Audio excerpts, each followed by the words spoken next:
Hello viewers, మన ల్యాప్టాప్కి సంబంధించిన సిరీస్లో ఇది సెకండ్ వీడియో. ర్యామ్ అంటే ఏంటి, ర్యామ్ ఎలా పనిచేస్తుంది, అసలు డివైస్కి ఎంత ర్యామ్ కావాలి అనే విషయాల గురించి ఈ వీడియోలో మనం తెలుసుకుందాం.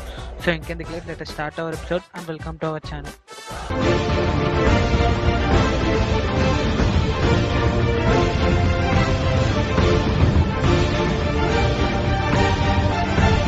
ర్యామ్ అంటే ర్యాండమ్ యాక్సెస్ మెమరీ, కానీ దీని యొక్క ఫుల్ డెఫినేషన్ వచ్చేసరికి నేను స్క్రీన్ పైన డిస్ప్లే చేస్తున్నా చూడండి. RAM is the place where computing device, operating system, application programmes and data in current user kept so they can be quickly reached by devices processor. ఇంకా మనం చూసుకుంటే ర్యామ్ వచ్చేసరికి సిపియుకి కావాల్సిన డేటాని తొందరగా అందిస్తుంది.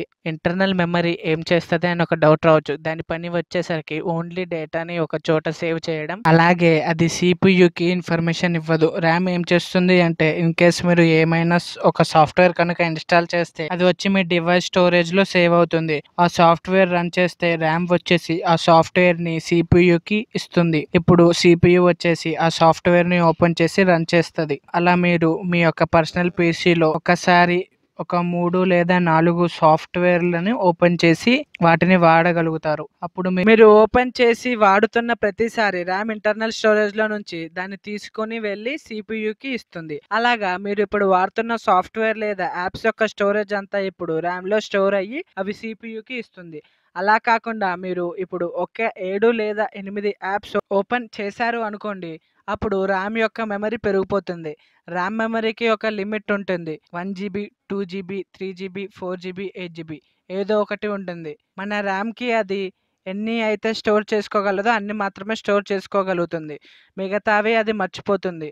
దాన్ని కొన్నిసార్లు మనం గజ్ని అని కూడా అనొచ్చు. ఎందుకు అంటే అది మనం వాడే దాన్ని బట్టి అది మర్చిపోతుంది. అది ఎక్కువ స్టోర్ చేసుకోలేదు. ఎంత అయితే దాని స్టోరేజ్ ఉందో అంత మాత్రమే స్టోర్ చేసుకోగలుగుతుంది. ఇంకొకటి ఏంటి అంటే, మనం సిస్టమ్ కనుక షట్ డౌన్ చేస్తే అది ర్యామ్ లో ఉన్న మెమరీ అంతా క్లీన్ అయిపోతుంది. కానీ మీ ఇంటర్నల్ స్టోరేజ్ లో ఉన్న డేటా మాత్రం ఎక్కడికి వెళ్ళదు, అక్కడే ఉంటుంది. మళ్ళీ మీరు ఎప్పుడైతే పవర్ ఆన్ చేసి యాప్ని లేదా సాఫ్ట్వేర్ని రన్ చేస్తారో అప్పుడు మళ్ళీ ర్యామ్ ఇంటర్నల్ స్టోరేజ్లో నుంచి డేటాను రీడ్ చేసి సిపియుకి ఇస్తుంది. సో ర్యామ్ యొక్క వర్క్ వచ్చేసి ఇదనమాట.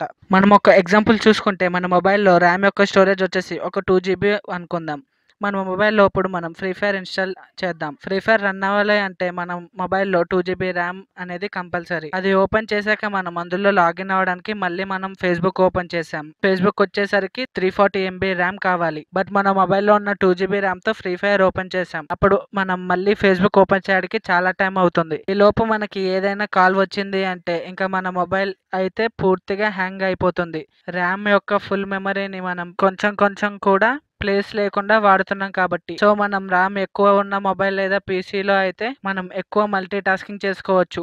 అదే ర్యామ్ కనుక తక్కువ ఉంటే మాత్రం మనం మల్టీ టాస్కింగ్ చేయలేం. సో నన్ను కనుక అడిగితే మొబైల్లో ర్యామ్ వచ్చేసరికి 4 GB అయితే సరిపోతుంది. ఇన్ కేస్ మీరు కనుక హై ఎండ్ గేమ్స్ ఆడితే మీకు 6 GB లేదా 8 GB అయితే కంపల్సరీ కావాలి. అదే కనుక పీసీలోకి వచ్చేసరికి మీరు దాన్ని యూజ్ చేసే దానిపై డిపెండ్ అవుతుంది. అది నన్ను అడిగితే 4 to 6 GB ఉన్న పీసీ నార్మల్ ఇంకా చిన్న చిన్న వర్క్ చేసుకోవడానికి సరిపోతుంది. దీని తర్వాత వీడియోలో మనం టైప్స్ ఆఫ్ ర్యామ్ గురించి తెలుసుకుందాం. Until then tata, bye bye and don't forget to like, share and subscribe to our channel.